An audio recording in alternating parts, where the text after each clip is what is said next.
Across the face of our globe, prevailing winds blow almost constantly.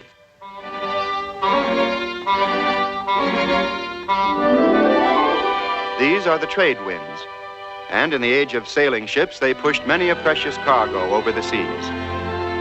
And yet no treasure ship could hold the priceless cargo the winds themselves carry. For these air currents bring clouds to the land areas and life-giving rainfall. Sometimes, however, the winds meet with a natural barrier. Along the western edge of North America, the Sierra Nevada and Cascade Mountains rise like an enormous granite wall and keep the rain-bearing clouds from reaching a large portion of the continent. The highest point in the United States is found in this range, Mount Whitney, towering nearly 15,000 feet above sea level. Here in the shadow of this majestic peak, the wasteland begins.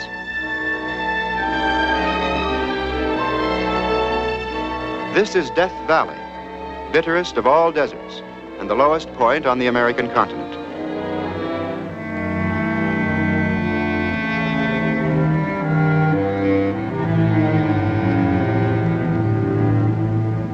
Once this valley lay beneath the sea, and as the ancient waves receded, they left an ocean skeleton, deposits of salt that still stretch for miles.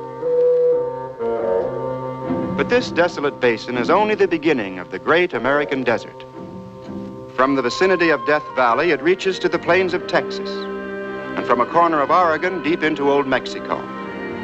For the granite blockade of the Sierras has created one of the largest deserts in the world. The eternal desert, incredibly ugly, yet fantastically beautiful, seemingly without purpose, without meaning, without life. In part, it's a place of silence, Monument Valley.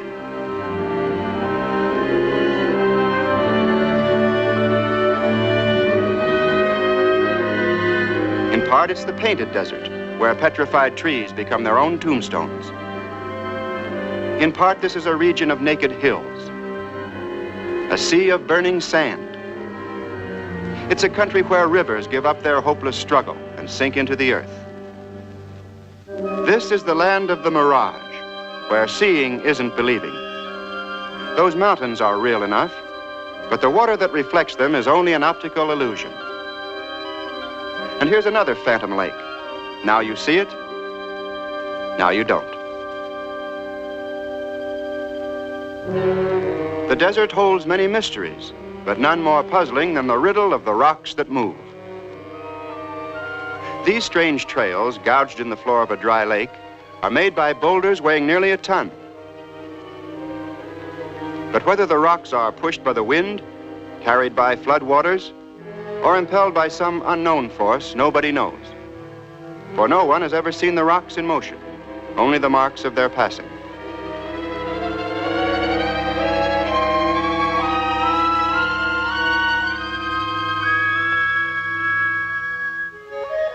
Part of the desert's endless panorama is the Salton Sea, itself the remainder of an ancient ocean.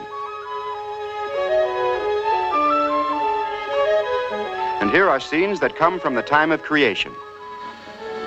Along these shores, pent-up gases bubble and boil like seething cauldrons. Nature's symphony of the mud pots.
This, then, is the great American desert, a land of heat and sun, of sand and soundless space. The ominous silence broken only by the howling of the sandstorm.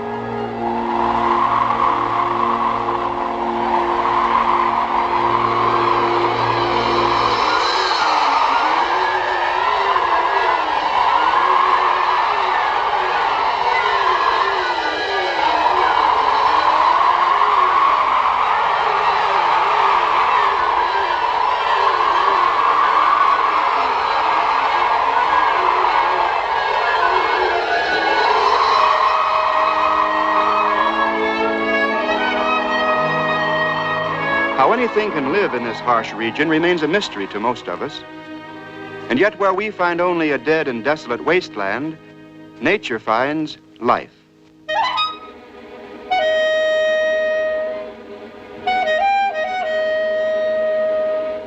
And this true life adventure is the story of nature's living desert.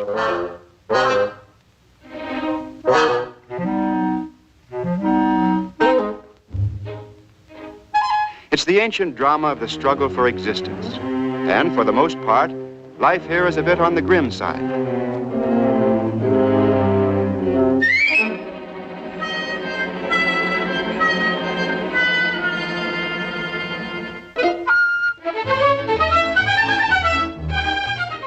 But of course, there's always comedy relief.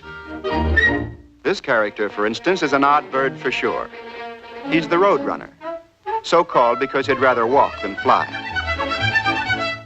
A nosy fellow, completely lacking in manners, he has a habit of pecking at anything lying around loose, such as the tail of a garter snake.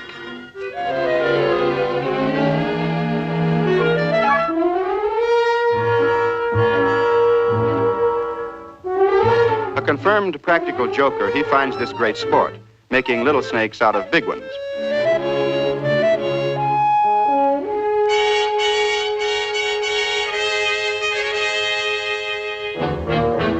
At the residence of Mrs. Tarantula, it's always open house. She's forever cleaning her parlor for guests that might drop by for dinner. Her dinner, of course. And here comes a caller now.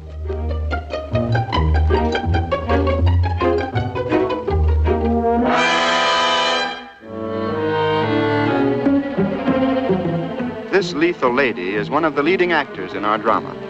She'll be receiving more visitors from time to time. A gourmet who prefers a different diet is the Chuckawalla.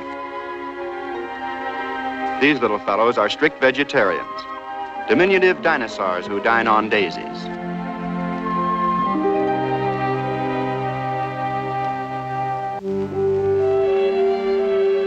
To meet the harsh challenge of the desert, nature must fashion odd patterns of life.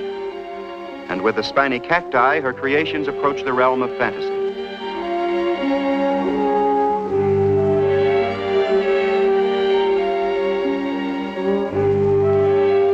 Trees being scarce, the desert birds must build their nests in the most unlikely places. Still, they manage to turn the drawback to an advantage. Home sweet home here is a bristling fortress, guarded by 1,000 bayonets.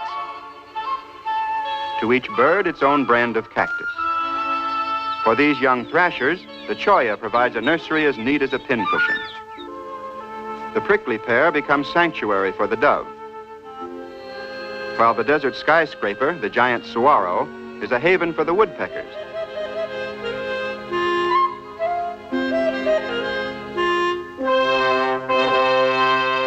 Here, too, the red-tailed hawk chooses her nesting place. On the living desert, nature delights in the unexpected. Sometimes, in the very heart of the wasteland, an underground stream will reappear.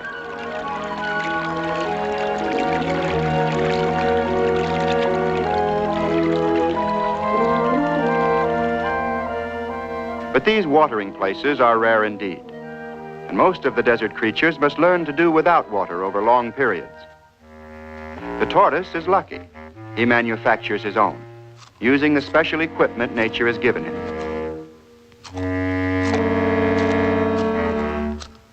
He gathers his raw material early in the season when there's still green foliage available.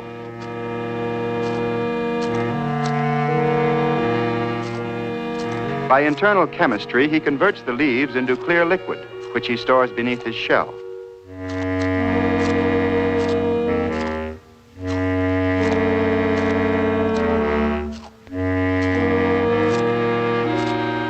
He's a traveling canteen, able to tide himself over long periods of drought.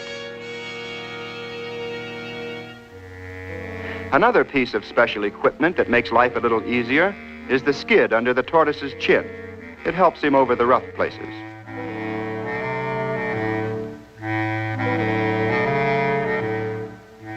A tortoise must gather his greens while they're available. Yet this poses a problem, for now it's courting season too. A nice dilemma. Stay a bachelor at the waterworks or chase after the women and maybe die of thirst? A coy glance from the sidelines soon settles that question. The bashful male begins his courtship as a nodding acquaintance.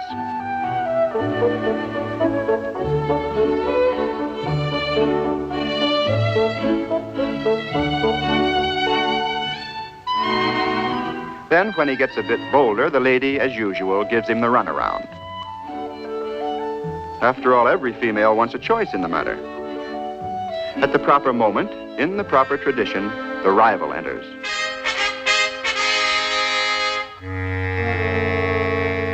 With a sort of ponderous chivalry, the two males square off.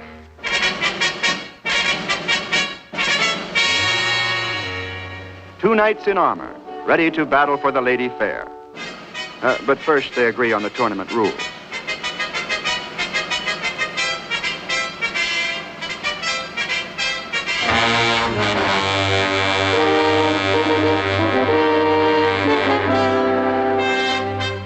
The handy skid now becomes the jouster's lance, with which he tries to upend his rival. In fact, this is the object of the bout, since a tortoise turned upside down is completely helpless.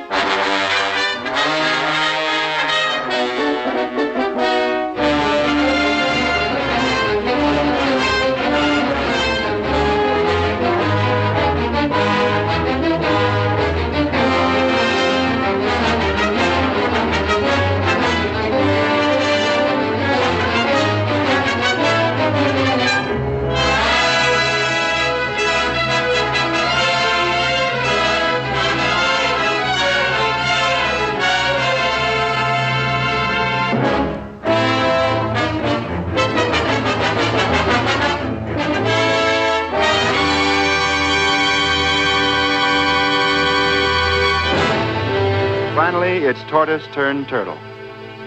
8, 9, 10, you're out.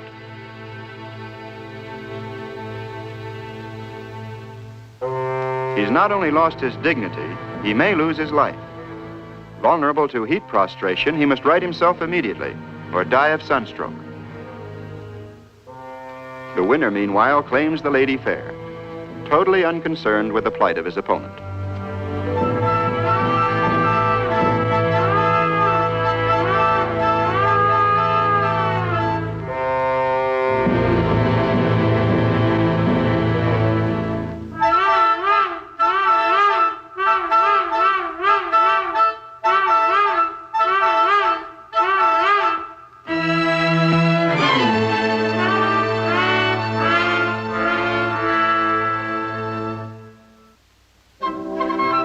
An immigrant from Central America is the coati mundi, a tropical cousin of the American raccoon. Thanks to a cast-iron digestive system, he's right at home here. He'll eat anything. Insects, lizards, fruit, eggs, you name it, the coati will eat it.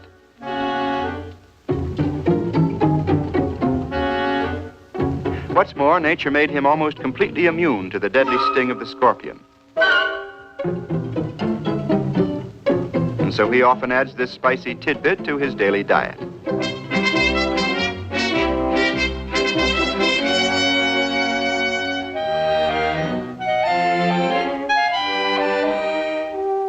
dessert, what could be nicer than the fruit of the prickly pear cactus?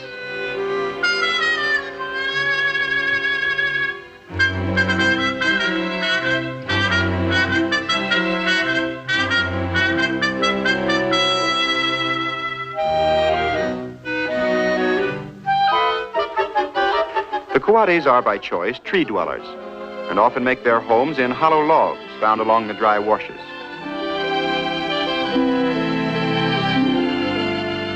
As soon as Mother Coati makes the bed, the youngsters come along and muss it up again.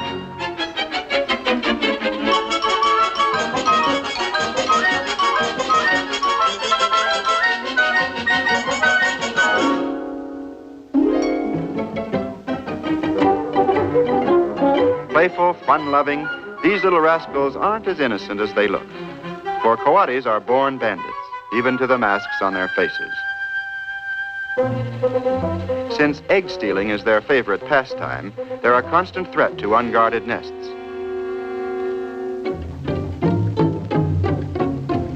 Working like professionals, the second-story men make off with the loot. And Mrs. Vulture arrives just a little too late to save her eggs.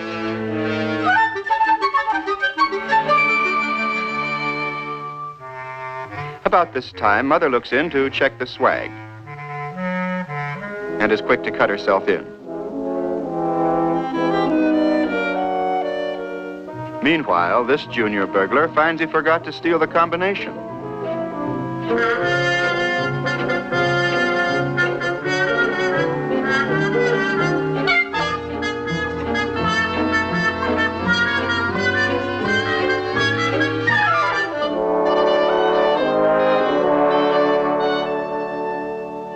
And then, after the omelet, a quiet nap.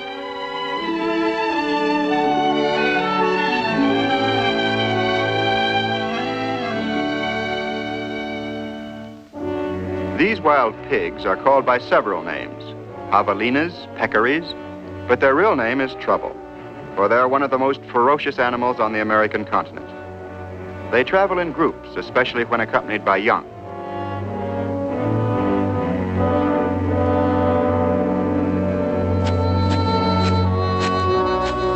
Unlike their domestic cousins, peccaries wear a thick coat of fur, and when they find a patch of damp sand, they welcome the chance to cool off.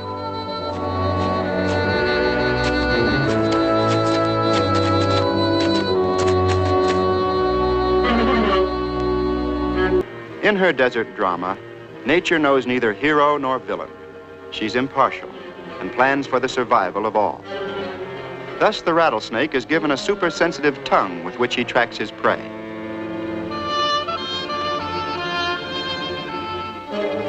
Even the faintest scent left in the sand will guide him unerringly along the trail.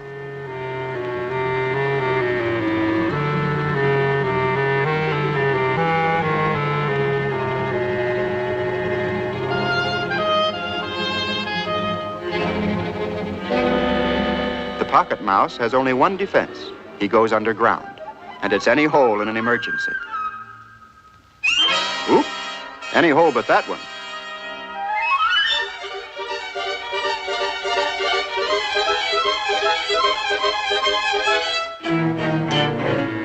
Hot on the scent, the rattlesnake sticks to the trail.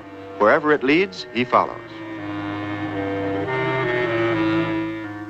Uh-oh, the tarantula and the rattler. Two of a kind. The snake isn't to be bluffed out of a meal. He's sure the mouse is in that hole. The spider is sure he isn't. While the party in question would rather dig than debate.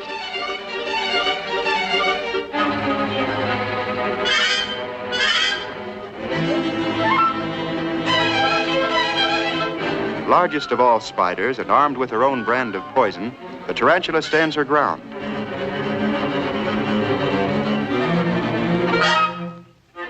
And oddly enough, the rattlesnake backs down first. It's a standoff, and nobody wins. Nobody, that is, except the little mouse who wasn't there.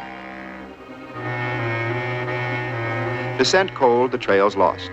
And this time, a desert killer has been outwitted by everybody.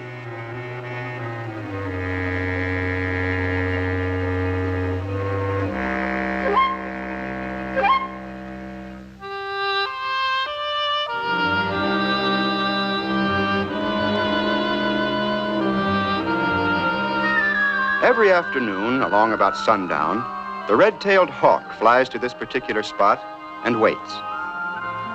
For here occurs a phenomenon that's as regular as clockwork. Inside this cave, millions of bats are awakening, for their day begins with the twilight.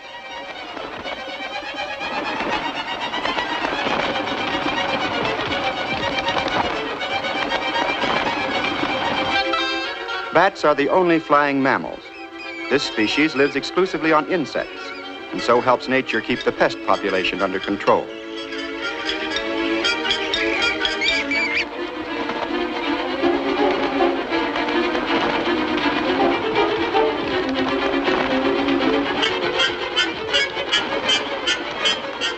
Now, as evening approaches, these night flyers take off for their hunting grounds.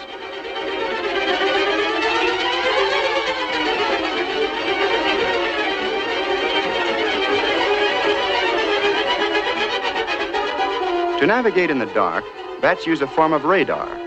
Their high-pitched squeaks bounce off solid objects to become the echoes by which they guide themselves.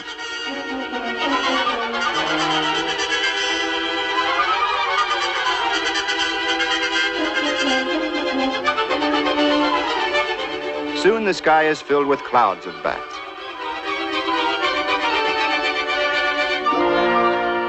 And this is what the hawk has been waiting for. She draws a bead on half a dozen or so, and down she goes. A clean miss. Oh well, maybe she forgot to allow for the wind. This time she checks elevation, drift, diving angle, and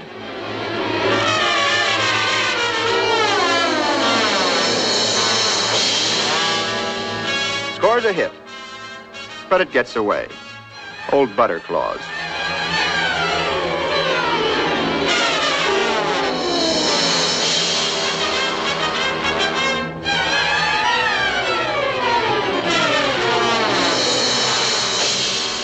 Was ever a bird so frustrated?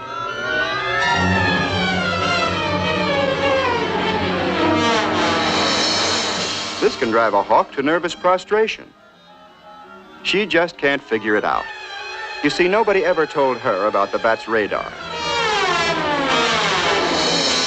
Frantic now, she'll try anything, even a collision course. To her surprise, it works. And a mighty small reward for such a prodigious effort. To nature, the loss of one bat, or even 1,000, is really no loss at all. This winged column streams into the sky until long after the sun has gone from the scene. The nighttime wonders of nature's living desert more than match the wonders of the day. The desert waterhole in particular attracts an odd assortment of nightlife. Here the toads find a hunting ground especially to their liking.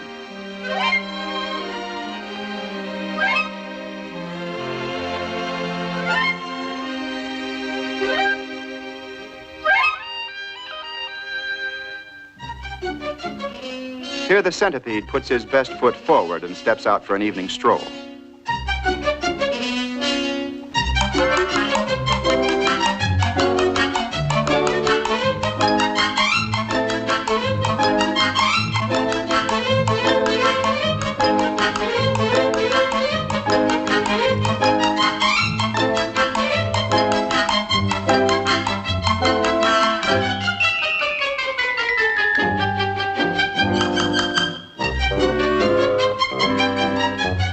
Suddenly, he finds he's wandered down a dead-end street.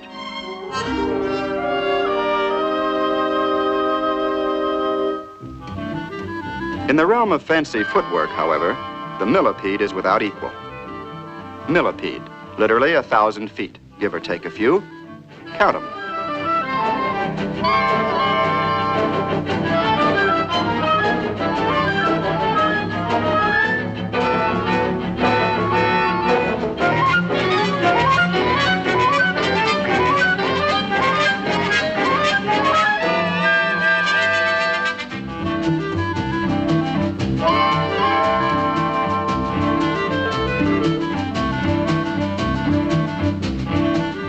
Uh-oh. Looks like a bad night for pedestrians. But not this one. Nature gives the millipede an unpleasant odor guaranteed to make him completely spider-proof.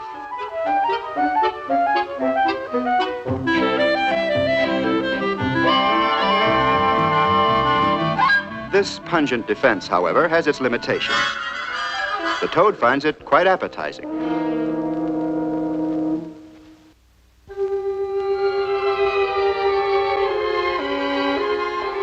Whenever the moon casts a spell over the living desert, the goblins appear. In this case, it's an elfin owl. From her doorway, she watches a strange ballet in the moonlight. Like a creature bewitched, the burrowing snake performs his serpentine solo.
The owl is witness to many unusual scenes, but one of the strangest is the courtship of the tarantulas.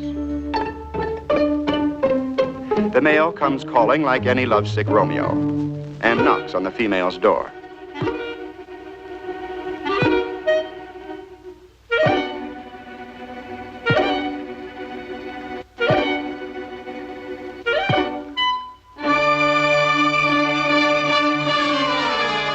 In her own good time, Juliet appears. He greets her with open arms, all 8 of them, and draws her close.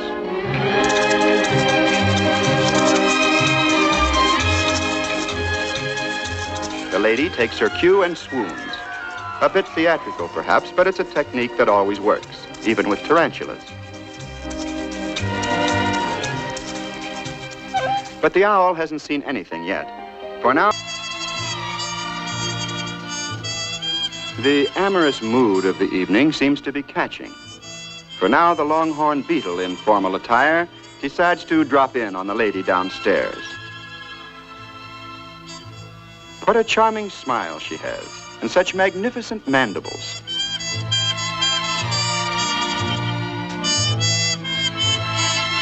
He's the forceful type and walks in unannounced. But his welcome isn't quite what he expected. First thing he knows, the lady clamps a hammerlock on one of his feelers.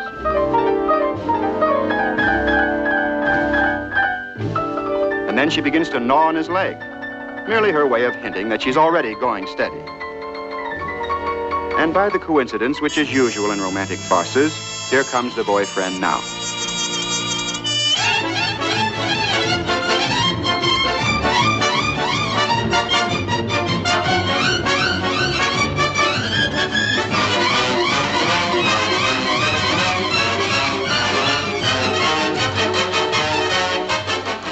Double headlock, and then a deadlock. But in the end, true love triumphs, and a battered beetle beats a hasty retreat.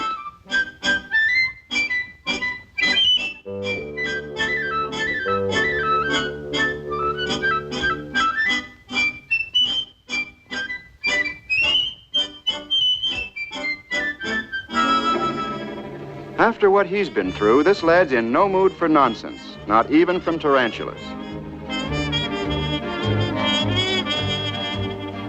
Nature's on his side this time, for she's armed him with some special anti-tarantula weapons.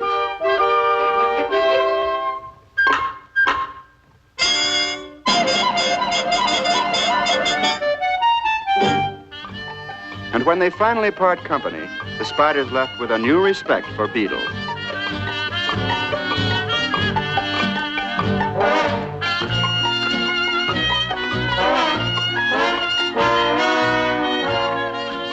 Just how long can this charmed existence last?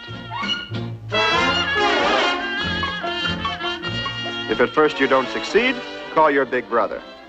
Hey, Muggsy, take care of this wise guy, will you?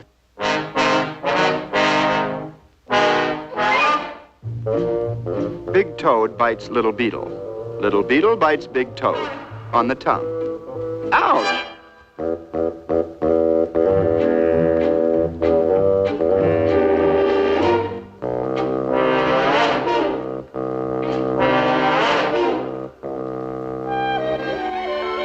During these moonlight hours, most of the nocturnal creatures spend their time gathering food.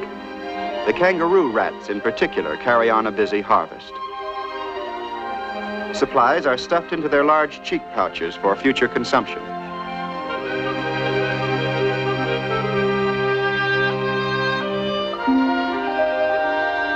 When pouches are filled to capacity, some of the gleanings must be buried.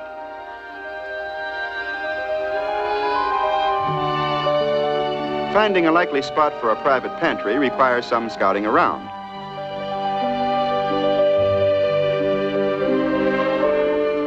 In the process, some mighty odd things turn up, such as a belligerent horned toad.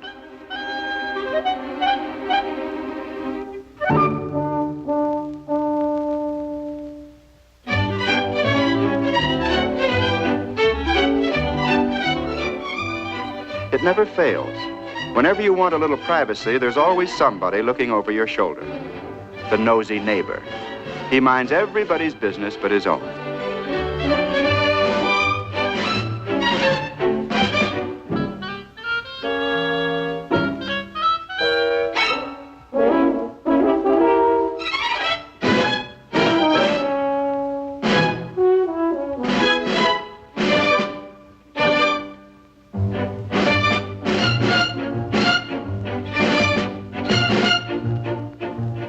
The nuisance is hard to discourage, but he finally takes the hint.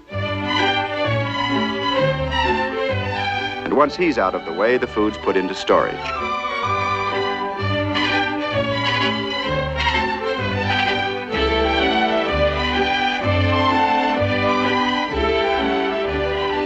These little fellows have some rather unusual habits.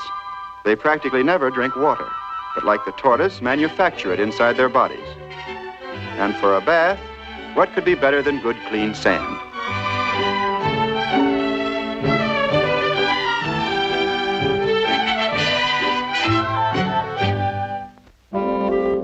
In this bustling colony, there's never an idle moment, and Mrs. Rat's busiest of all, for Mother's work is never done. She's nurse, housekeeper, and provider. A mother with babies to feed is constantly on the move, and she must often travel considerable distances to find seeds. With all her responsibilities, Mrs. Rat is extremely cautious and quick to hide at the slightest sound.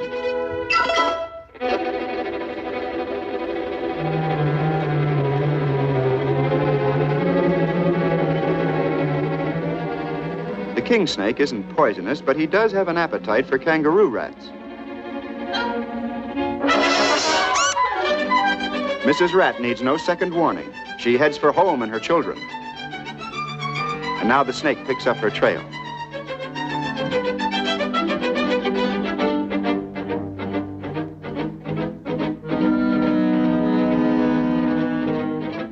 In this crisis, Mother Rat has a plan, but she must work fast.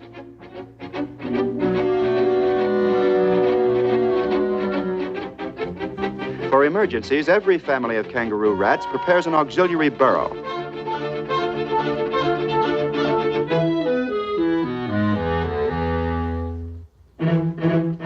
On her second trip, she barely manages to slip in the back door as the enemy enters the front.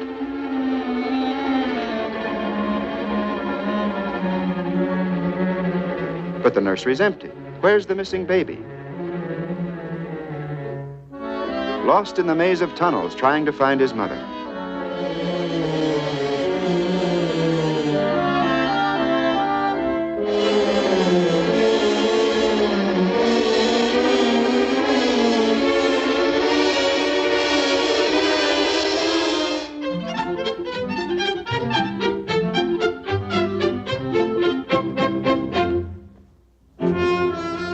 Still on the trail, the snake heads for the second burrow.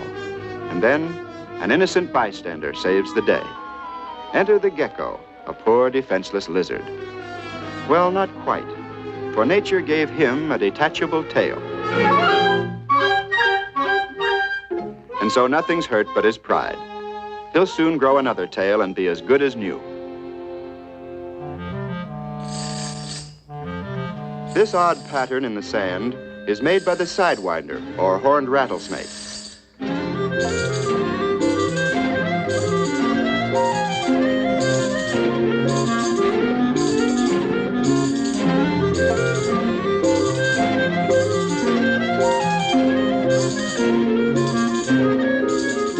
There's a reason for this strange method of travel.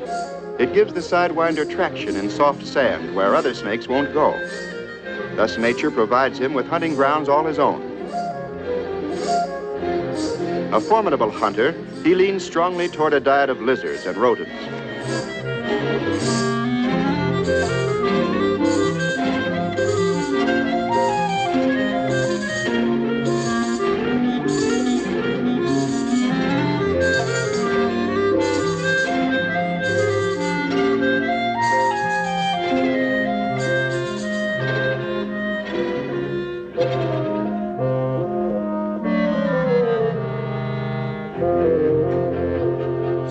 Small but extremely poisonous, he doesn't usually track his prey, but waits for it to come to him.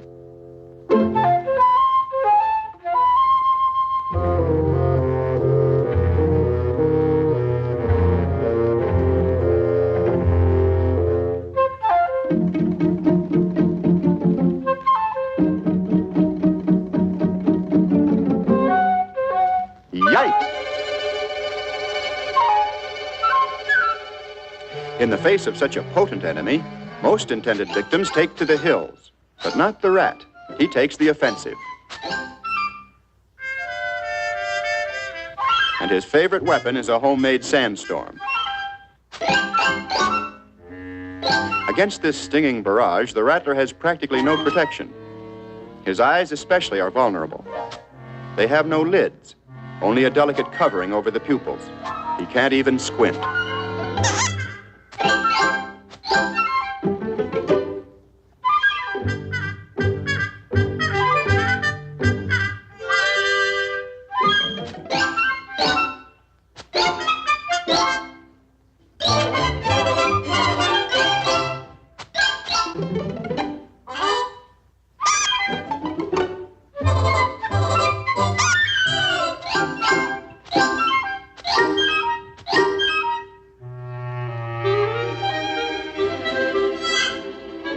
The snake's ambush has failed.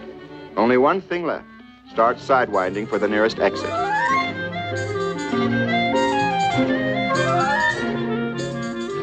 Now the enemy's in full retreat, everybody wants to claim a share in the victory.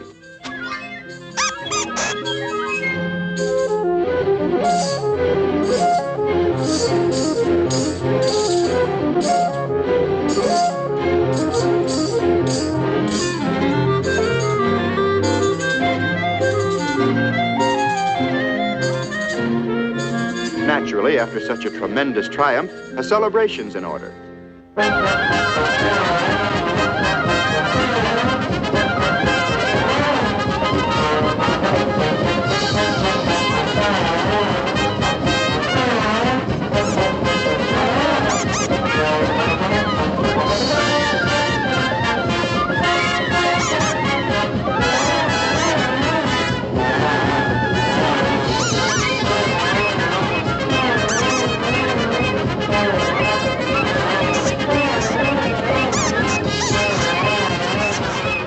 Then, in typical human fashion, the affair degenerates into a brawl.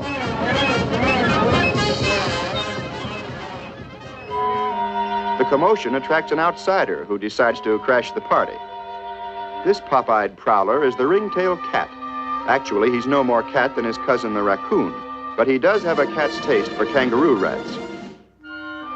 And here's another big appetite on the lookout for refreshments.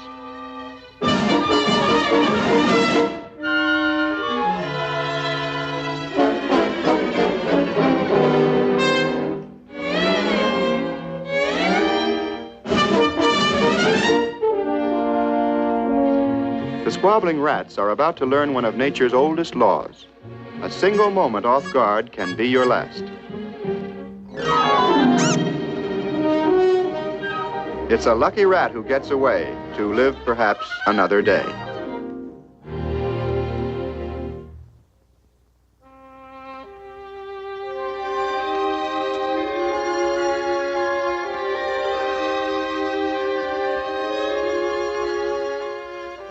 In nature's design for the desert, the pattern changes with the passing hours. Each species in turn, insect and bird, reptile and mammal, has its preferred time of day. Now, in the cool of the mornings, whose favorite breakfast is the prickly pear cactus. Its juicy pulp provides them with both food and drink.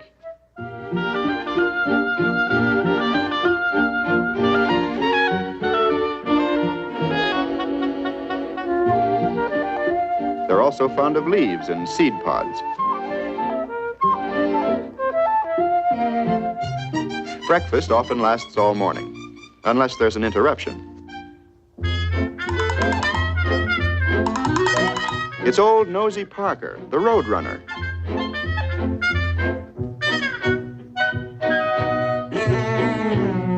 Incidentally, he's a member of the cuckoo family.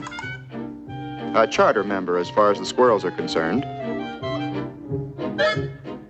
Still, they know how to handle this clown. Just give him a taste of his own medicine. But no sooner are they rid of one nuisance than another appears. This time, it's Sweet William, the spotted skunk.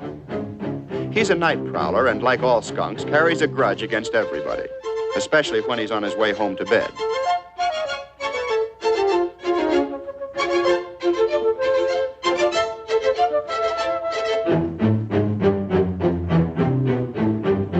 And whenever he's around, somebody smells trouble.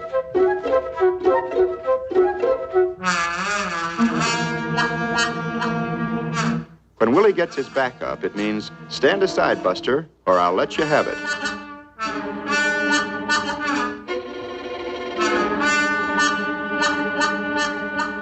There's not much a squirrel can do about this. Wow. When he's had it, he's had it.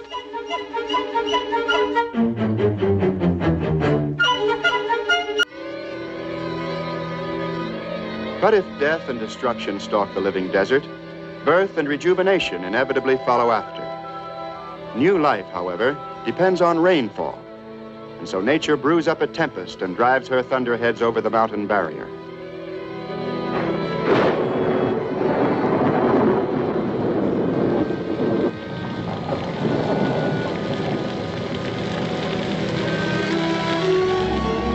In this land of extremes, there are no half measures.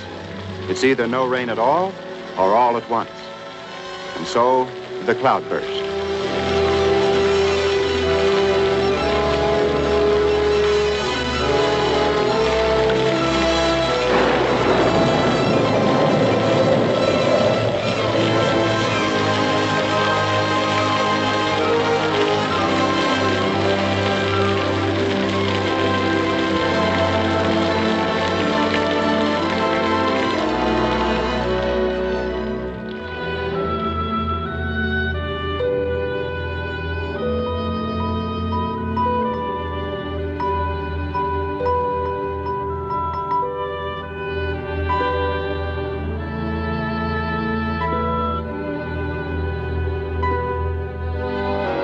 Almost as suddenly as they came, the torrential rains disappeared. And yet more violent than the storm itself is the aftermath. For now, miles away where the desert lies silent, untouched by the cloudburst, an ominous rumbling is heard. It seems to come from all the canyons at once. Suddenly, from out of nowhere, a wall of water on the rampage, the flash flood of the desert.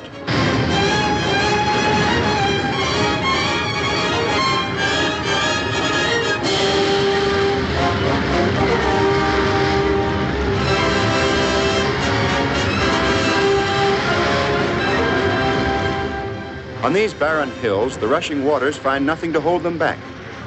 And so from all sides they converge, become a torrent, a raging river, and finally, a desert Niagara.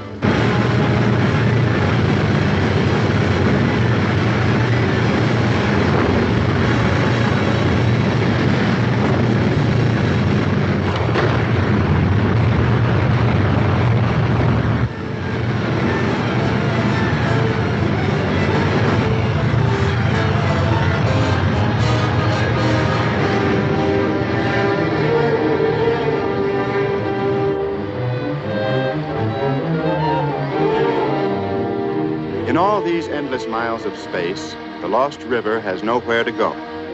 Soon it dissipates its strength. Its currents fan out on the flats. Water mixes with earth, until only a river of liquid mud remains.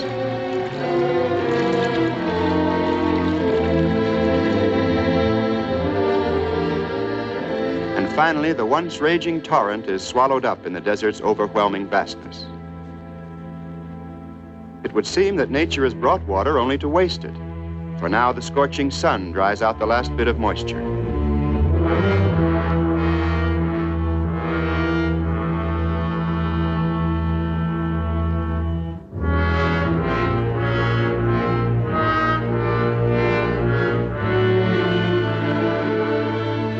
Yet this is only the surface. Moisture seeping through the desert floor has awakened dormant seeds.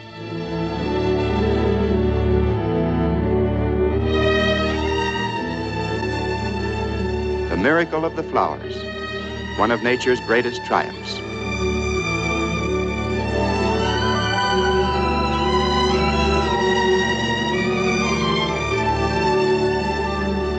In this floral galaxy, the desert wildflowers display their blossoms in almost endless variety. Poppies, lupin, the primrose,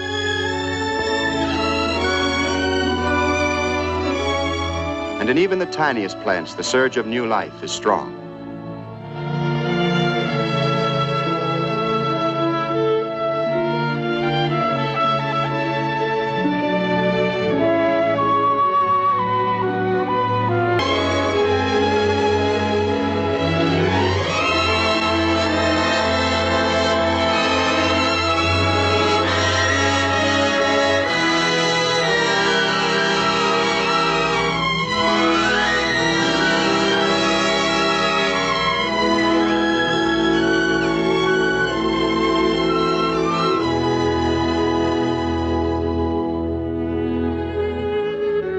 In daylight and darkness, the pageant continues. Now, the night-blooming cereus passes through its full cycle in a single night, from bursting bud to full-blown flower.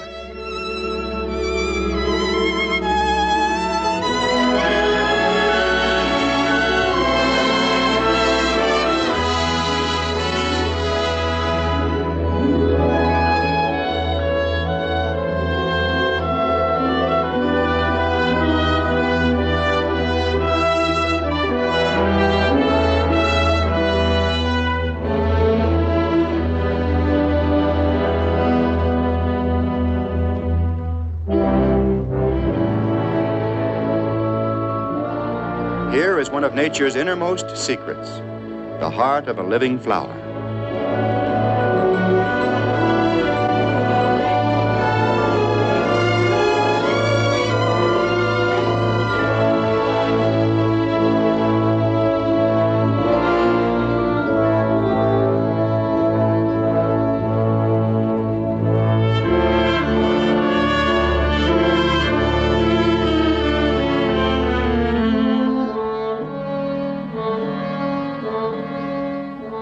The flower fades and withers away.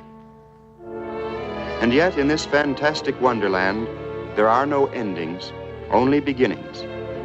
After every ebb, the full tide. After every night, the new day. And so it will be through all of time. This, then, is the desert story, a story of the life force itself, challenging and mysterious. The eternal story of the living desert.